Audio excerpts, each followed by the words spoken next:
No começo desse ano eu estava no auge do meu vício em apostas e decidi parar de apostar. Foi então que eu pedi ajuda para minha esposa, para ela poder cuidar do meu dinheiro, porque se eu continuasse cuidando, provavelmente eu teria uma recaída. E foi esse ato que me fez descobrir que a minha esposa também estava viciada em apostas. Eu sou Júlio Carvalho, um viciado em apostas em recuperação. Eu estou há mais de 3 meses sem apostar, sem contato nenhum com caso de apostas.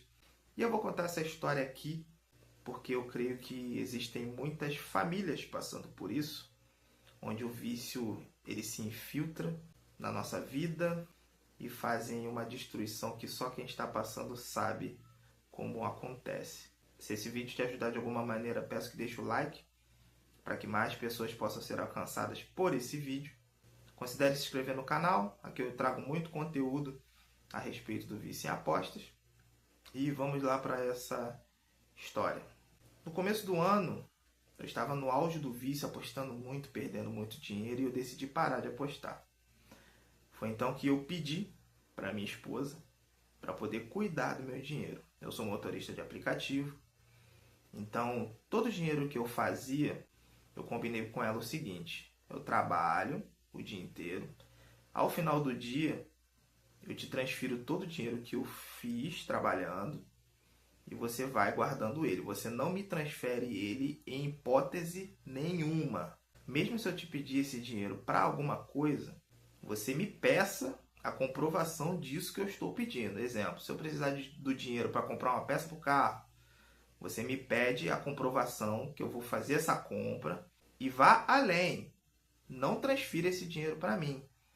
Faça você o pagamento dessa conta para que eu realmente não lide com dinheiro. Eu não estou com capacidade para poder lidar com dinheiro. Esse foi o combinado.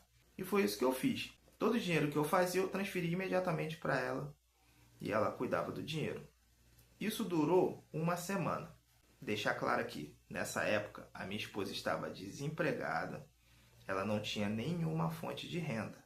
Quando virou a semana, eu estava com planos para poder vender o carro. Porque o meu carro, ele era um Versa 2019, ele estava começando a apresentar alguns problemas por falta de manutenção, porque eu estava negligenciando as manutenções do carro, justamente porque o dinheiro das manutenções eu gastava apostando.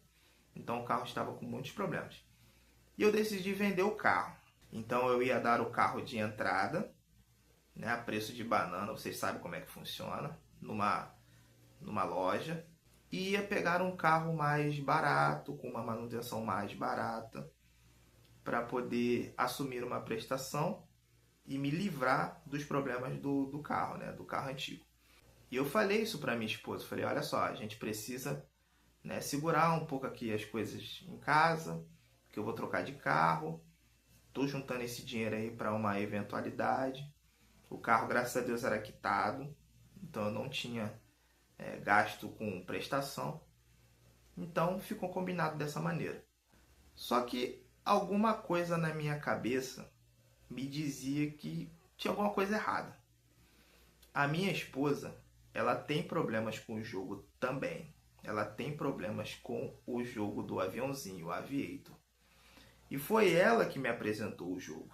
Eu nunca contei isso nos vídeos que eu fiz a respeito do meu vício, porque quando eu falei para ela que eu ia criar esse canal para poder contar a minha história, ela falou que não queria ser mencionada. Então toda a parte dela eu meio que escondi a pedido dela. Mas foi ela que me apresentou o jogo Aviator e foi através dela que eu comecei a apostar nesse jogo. Então ela tem muita influência no meu vício no aviãozinho. Só que ela tinha me dito que tinha parado de jogar. Então ainda assim eu deixei todo o meu dinheiro com ela. Só que como eu falei, eu estava meio desconfiado que alguma coisa não estava certa. Então virado a semana, eu cheguei para ela e falei, olha só, eu preciso ver quanto é que eu tenho para poder meio que calcular a minha vida aqui, saber como é que eu vou proceder com a venda do carro e tal. Aí ela, depois eu te mostro e tal. Falei, não, tudo bem. Isso no primeiro dia. No segundo dia eu falei, olha só, eu preciso saber quanto eu tenho aí, porque eu tô te transferindo dinheiro, mas eu perdi totalmente a noção de quanto eu te enviei. Eu preciso ter um norte para poder, né, eu me planejar. Ela, não, depois eu te mostro. Ela sempre dava uma desculpa para não me mostrar o quanto tinha com ela. Até que no final da segunda semana eu falei, olha só, eu preciso realmente saber o quanto eu tenho para eu poder me organizar. E quando eu falei assim, ela ficou me olhando e ficou me olhando. Eu falei, o que está acontecendo? Aconteceu alguma coisa? O banco bloqueou o dinheiro e ela começou a chorar. E chorar, e chorar, e pedir desculpa, pedir desculpa. Ali eu já sabia o que tinha acontecido. Falei, o que aconteceu com o dinheiro? Foi então que ela, aos prantos, me disse: eu apostei todo o seu dinheiro e perdi tudo. Eu fiquei sem acreditar. Eu não sabia o que fazer no momento. Não sabia. Eu lembro que a gente teve essa conversa no quarto e eu vim pra sala e eu comecei a andar pela casa, tipo, desnorteado, sem saber realmente o que fazer. E ali eu percebi que o vício tinha penetrado na minha família e o quanto isso estava nos destruindo. E foi muito triste. Foi muito triste constatar que o meu vício também estava instalado na minha esposa. E eu lembro que eu perguntava para ela, mas como você pode fazer isso? Você apostou com o meu dinheiro. Quem te deu esse direito? Porque mesmo eu sendo viciado, eu nunca usei dinheiro de ninguém para poder apostar. Sempre que eu precisava de dinheiro, ou eu usava o meu dinheiro, ou eu arrumava alguma maneira para poder conseguir. Eu fiz empréstimo para poder apostar, mas nunca usando dinheiro de pessoas próximas a mim. Amigos, parentes, enfim. Eu nunca fui dessa prática. Eu preferia 1000 vezes dever ao banco do que dever a um CPF, principalmente se fosse alguém muito próximo. É óbvio que esse pensamento é tão errado quanto, mas na minha cabeça era muito mais justo eu ficar devendo para um banco que é milionário do que dever a um amigo que é tão pobre e duro quanto eu. E eu lembro que eu comecei a chorar. Mas eu comecei a chorar porque ali na minha frente eu pude ver o quanto o vício ele estava prejudicando tudo, tudo. E eu percebi que o vício da minha esposa era pior do que o meu, porque ela chegou ao ponto de usar dinheiro que não era dela. Um dinheiro suado que ela viu o quanto que eu estava trabalhando para poder levantar esse dinheiro na época. E ainda assim, ela decidiu jogar todo esse dinheiro fora, apostando. E aí você me pergunta, mas como é que vocês resolveram isso? Essa é a questão. A gente não resolveu. A gente continuou vivendo como dois viciados, tentando se reerguer sozinhos. A gente parava um período de apostar, depois a gente voltava de novo. Era sempre assim. E foi assim até agosto desse ano. E em agosto eu decidi parar de apostar de vez. Eu inclusive falo sobre isso num vídeo. Eu vou deixar o link aqui embaixo na descrição do vídeo.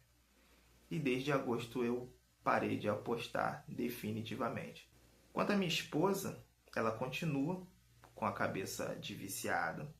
Ela não lida com dinheiro.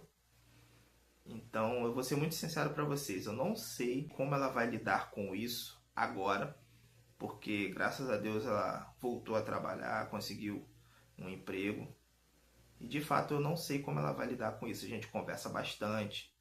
Eu mostro para ela aqui os vídeos do canal sobre o que eu estou falando, sobre o que eu estou vivendo. A gente divide muita coisa. Mas assim, o grande perigo do vício é quando a gente está sozinho. É aí que mora o perigo. E existem muitas pessoas que estão passando por isso, onde o vício ele se infiltrou dentro da família, onde o pai é viciado, a mãe é viciada e até mesmo os filhos são viciados. Hoje eu consigo olhar para trás e lidar muito bem com essas coisas que aconteceram. Isso serviu de aprendizado, tanto para mim quanto para minha esposa. Mas aí eu falo para você agora que está assistindo esse vídeo. O que mais vai precisar acontecer para você largar esse vício em apostas? A sua família vai precisar ser destruída? Você vai precisar chegar ao fundo do poço para poder assumir que você tem um problema com o jogo, o que mais vai precisar acontecer? Eu espero do fundo do meu coração que isso não precise acontecer na sua vida. Porque você sabe que se acontecer, talvez você nunca mais seja a pessoa que você era antes de começar a apostar. Prefira aprender com os exemplos. Não queira aprender sentindo na pele, porque é muito pior. Você está passando por isso? Conhece alguém que está passando por isso? Então compartilhe esse vídeo para essas pessoas. Quem sabe esse vídeo pode ser um alerta para que as pessoas possam se conscientizar do quão perigoso o vício é e como ele se infiltra na vida das famílias.